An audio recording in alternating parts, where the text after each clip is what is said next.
Olá, sejam muito bem-vindos a mais um episódio do podcast Gazeta Espírita.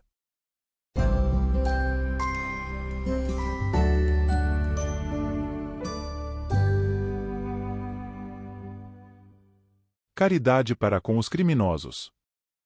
Por Marcelo Teixeira. Socorro! Socorro! Meu Deus! Nos ajudem! Precisamos de vocês!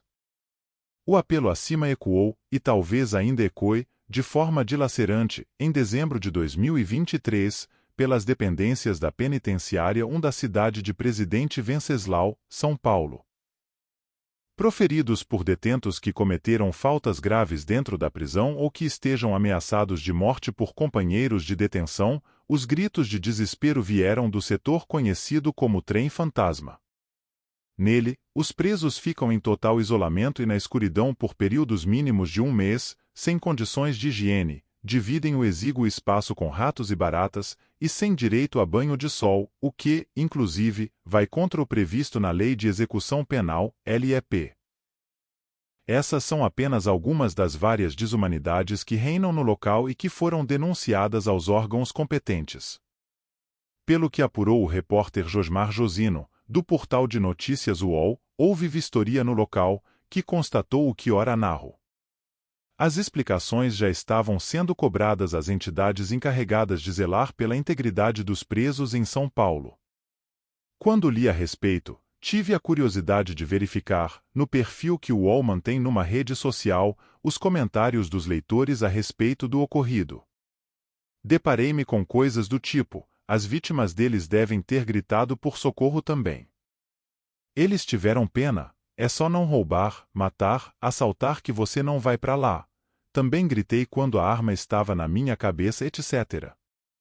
Felizmente há também comentários condenando tamanha barbárie, evidenciando que não é assim que se reabilitam presos e deixando claro que, assim, eles saem piores do que quando entraram e também com um ódio mortal da estrutura social que os corrói dessa maneira quando deveria reabilitá-los. À mesma época, no bairro de Copacabana, zona sul da cidade do Rio de Janeiro, vários ladrões promoveram um arrastão e roubaram os celulares de transeuntes. Um empresário, ao tentar defender uma mulher da sanha deles, foi agredido a socos. Após a prisão de alguns deles, eu, assistindo à cena do agressor do empresário sendo algemado e colocado no camburão, comentei, também numa rede social, que o destino desses rapazes poderia ter sido diferente se eles tivessem tido acesso à saúde, educação e moradia de qualidade, trabalho digno, etc. Para quê? Fui alvo de toda sorte de impropérios.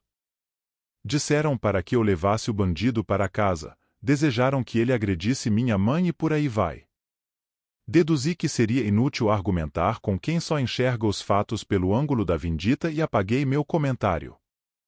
Esses acontecimentos me remeteram a um dilacerante artigo que li em 2016 e cujo link felizmente guardei.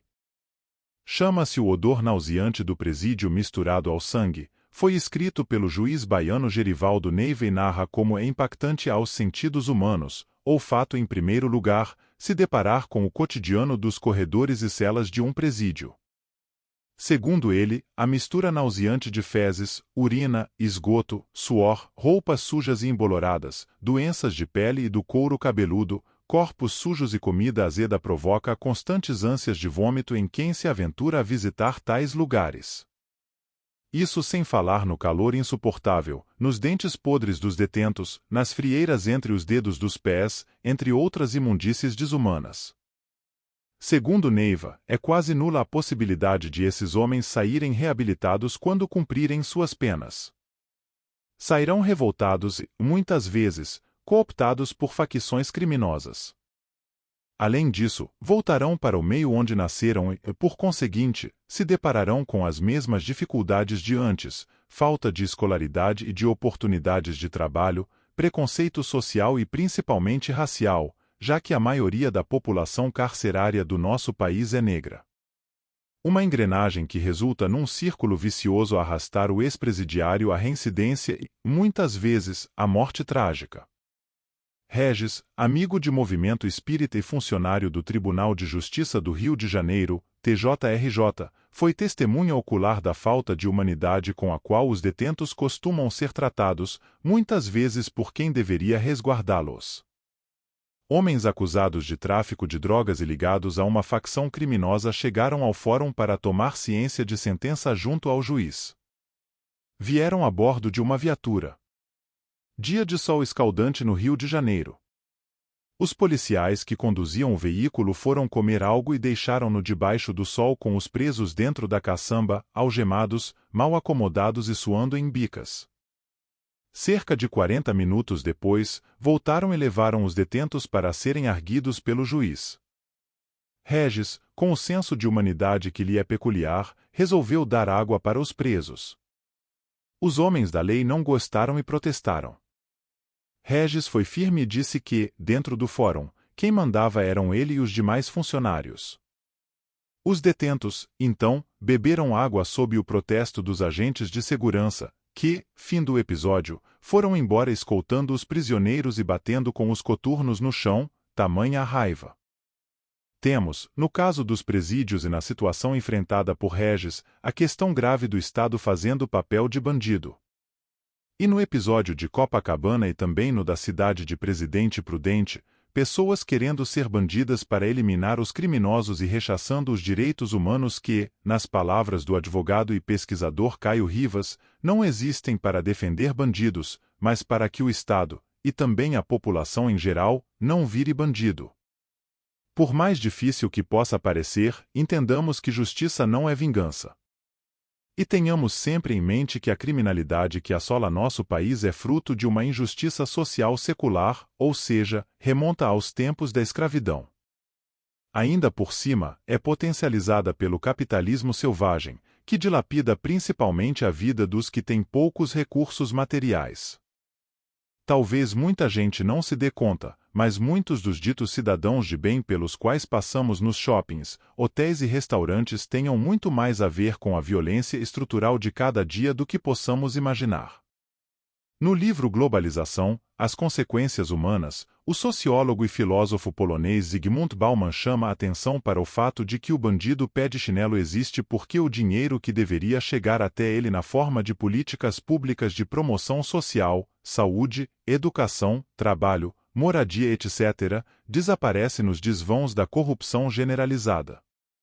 No entanto, ninguém teme encontrar, numa rua deserta e escura, um empresário que participa de licitações fraudulentas, um político que desvia dinheiro da merenda escolar ou um executivo que superfatura obras. É devido a estes bandidos de alto escalão, todavia, que existem os assaltantes que invadem casas ou nos atacam nos espaços públicos.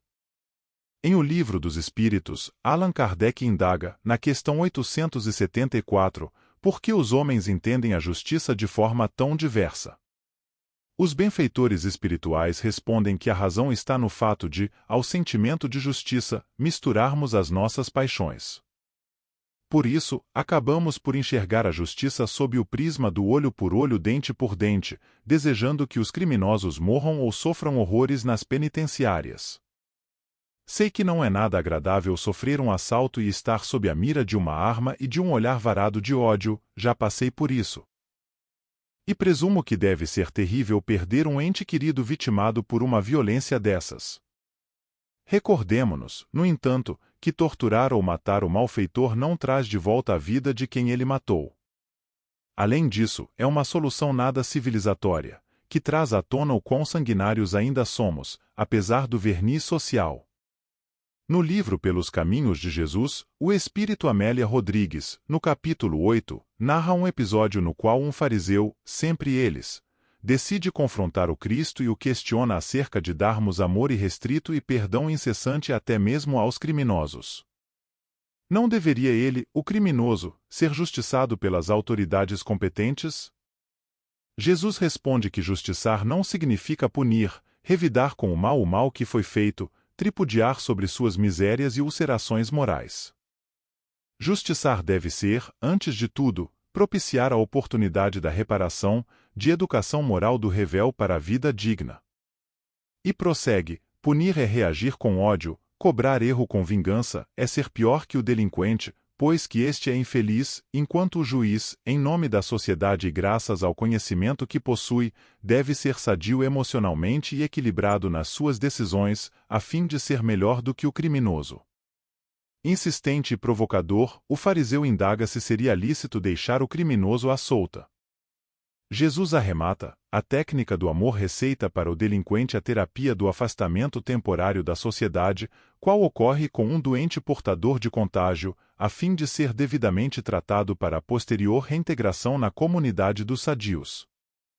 Embora a terapia do amor reabilitador ainda seja uma realidade distante, sabemos que oferecer ao delinquente o acompanhamento necessário para que ele possa se reerguer e reparar o mal que causou é a única saída se de fato queremos viver numa sociedade regenerada, livre, inclusive, das profundas desigualdades sociais que insistimos em manter ao longo do tempo e que geram fome, miséria, revolta, violência e criminalidade. Em O Evangelho segundo o Espiritismo, terceira obra publicada por Kardec, O Espírito Isabel de França, no item 13 do capítulo 11, Caridade para com os criminosos, observa que devemos amar os criminosos como criaturas de Deus, o que eles de fato o são, assim como nós. E ressalta, com muita propriedade, que nós, homens e mulheres que possuem, ou já deveriam possuir, um pouco mais de estrutura social e moral, temos mais responsabilidade do que aqueles a quem porventura negarmos perdão. Afinal, eles não tiveram as oportunidades que tivemos, muito menos a chance de estudar sobre Deus como nós estudamos. Se nós, os espíritas, falharmos nesse quesito e passarmos a crer que bandido bom é bandido morto, muito mais nos será pedido do que aquele que falha porque não recebeu amor e seguridade social.